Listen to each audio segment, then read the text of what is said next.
Today I will tell some points you need to know about flamethrowers in the recent update. The first point is how to unlock the flamethrowers. For unlocking the flamethrowers you need to unlock the infantry assault 8th ribbon. You need to play with semi-auto and bolt-action rifles for this ribbon's progress. Try to get maximum kills from headshots. If you are finding headshots to be hard, then just go for kills. Once you have unlocked the 8th ribbon, you can buy the flamethrower for 324,000. The second point is equipment points and best badges. As you have now purchased the flamethrower, you will see that it occupies 8 equipment slots. You will be left with 2 equipment slots for other equipments. I personally consider having a pocket pistol on the first slot and a first aid kit. I'm putting the pistol on the first slot to avoid dropping my flamethrower and eventually being used against my own team. Now when it comes to badges, I would prefer using fast reload badge because it reduces the reload time by up to 40%. As I always say, reloading your weapon faster than your enemy gives you the upper hand in every firefight. The second badge I would prefer will be heavy set because it reduces the damage taken by up to 15%. This badge is important for your survival. The longer you survive in the battlefield, the more credit you will earn. And if you have veteran membership, then you know what to do. Equip both the badges. The third point is gameplay tips.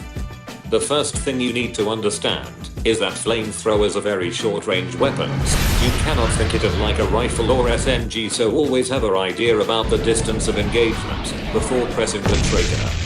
As of the current state of the game, the flamethrowers don't damage vehicles and teammates, but it kills the person sitting inside the vehicles. The best environment for using flamethrowers would be inside objectives, like running and gunning inside buildings. It's of no use in open areas, where the enemy can easily shoot you from distance or simply can run beyond your flamethrower's range, and then shoot you down. The fourth point is maintenance cost. After playing with it for a couple of hours, I can easily say that its maintenance cost is not that high as thought earlier. I would consider it to be medium. Like fully modded tier 2 SMGs will cost you more than this. So as of now you don't need to be worried about the maintenance cost very much. Like I said in my Enter Carbine video, that maintenance also cost depends on your player's rank you are playing with.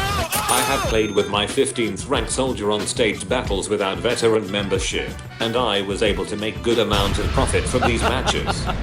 You can get a rough idea of how much it will cost you. The fifth point is which faction's flamethrower is the best. Before giving my opinion, I will show you some comparisons. All 3 flamethrowers costs and equipment points are same. The main difference is that the US faction's flamethrowers has only 5 cartridges as ammo in single reload, whereas both the Soviet and German faction has 10 cartridges as ammo in single reload.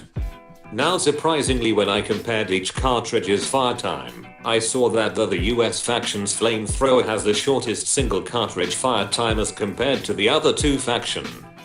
The next thing I compared is the full reload time of each flamethrower. Here I found out that the US factions has the shortest reload time, followed by the Soviet, and in the last German one. The main thing to see here is that, at 6.02 seconds, the US flamethrower completes its reload. It means it fully reloads its 5 cartridges. In nearly the same time, at 6.02 seconds, you will see that the Soviet and German flamethrowers have loaded 8 to 9 cartridges. Now what time would it take for the US flamethrower to reload 10 cartridges? That would be 6 plus 6 seconds equals to 12 seconds, which is more than the reload time of the Soviet and German flamethrowers for equivalent 10 cartridges. So now the end result is that the US flamethrowers is the worst of 3 factions in terms of reload speed, single cartridge fire time, and the ammo it loads in single reload. The final verdict is that the Soviet flamethrower is the best of the 3 factions in terms of facts and figures, but when it comes to the battlefield, the player with the most skill and knowledge will definitely going to have an upper edge in the game, irrespective of any faction's flamethrower you are using. The last thing is my opinion on the flamethrowers update. After playing with flamethrowers, I can surely say that they are great fun to play. I had a totally new experience in the game, enjoyed a lot, killing everyone in a room, and then getting killed by my own fire. Like being on a suicide mission, it's an amazingly fun experience. I don't know. But this update also brings some things which I think are needed to be criticized.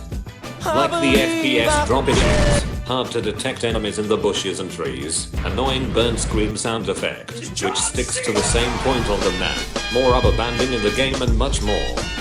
I'm happy with the update, but when the happiness comes at a greater cost of poor gameplay mechanics, it have no use. So it will be interesting to see how things turns out to be in the future. Are the developers going to fix the issues? Which I hope they will, and if they don't, we all know what will happen eventually. That's all for today. Comment down below what you think of the latest game update, and how it will affect the future of this game. Subscribe for more HNG videos. Thanks for watching.